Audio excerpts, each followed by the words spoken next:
Hello friends, welcome back to my YouTube channel learning academy. तो कैसे हैं आप सब? आई होप आप लोग अच्छे होंगे। तो आज के इस वीडियो में मैं आपको बिहार बोर्ड क्लास 10th के बायोलॉजी सब्जेक्ट के चैप्टर 1 जो कि है जैव प्रक्रम, जो कि अलग अलग भागों में बटा है, जिसमें पोषण, श्वसन, परिवहन और उत्सर्जन है। तो ये जो आपका प्रश्न है, ये आपका उत्सर्जन चैप्टर से है, जो कि चैप्टर 4 है, जो कि है कि वाष्पोत्सर्जन क्रिया का पौधों के लिए क्या महत्व है, या पौधों में वाष्पोत्सर्जन क्या है, इसके महत्वों को लिखें। ठीक है, तो ये दोनों प्रश्नों के लिए जो उत्तर होगा वो एक ही है। ठीक है, जो मैं आपको यहाँ पे लिख के अभी बताऊंगी। तो फ्रेंड्स, जैसा कि मैंने आपसे कहा कि ये जो प्रश्न है हमारा उत्सर्जन चैप्टर से है, जिसका उत्तर मैं आपको आज की इस वीडियो में देने जा रही हूँ। तो आइए बिना टाइम वेस्ट किए आज का वीडियो शुरू करते हैं और इस प्रश्न का उत्तर जानते हैं।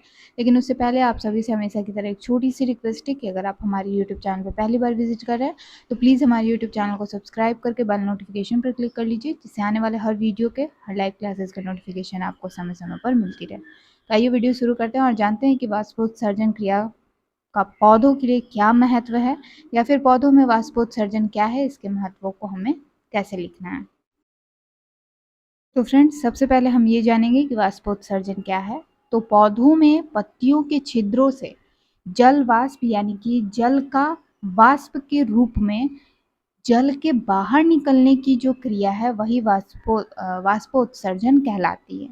यानी क्या कहा है कि पौधे में जो पत्तियां होती हैं, उनके छिद्र से जल वाष्प के रूप में जल का बाहर निकलना, वही क्रिया वाष्पोत्सर्जन कहलाती है। यानी कि पौधों में जो भी जल होते हैं, वो जल किस तरह से बाहर निकलते हैं? जल वाष्प के रूप में, यानी जल का वाष्प बन जाता है और वाष्प के रूप में जल वो पौधों से पत्तियों के द्वारा बाहर निकल जाता है। वही क्रिया हमारा वाष्पोत्सर्जन कहलाता है।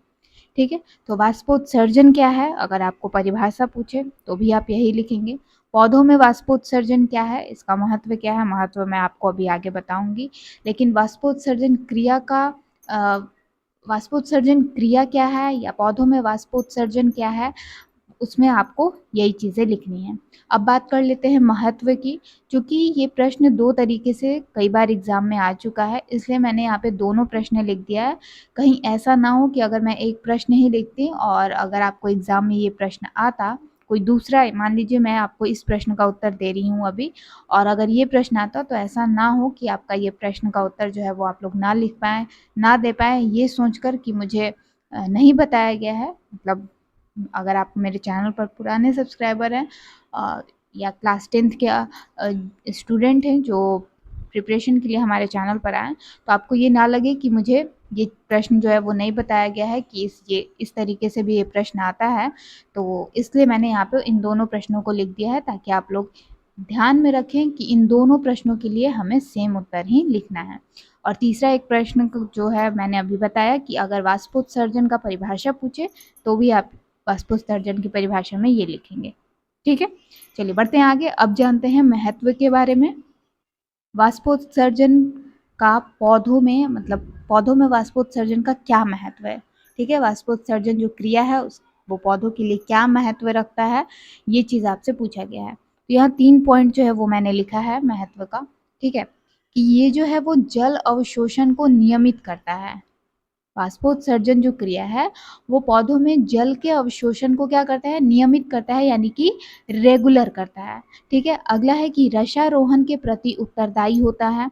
और तीसरा है कि पौधों में तापमान संतुलित रखता है, यानी कि टेम्परेचर को भी ये बैलेंस रखता है। आ रही है बात समझ में?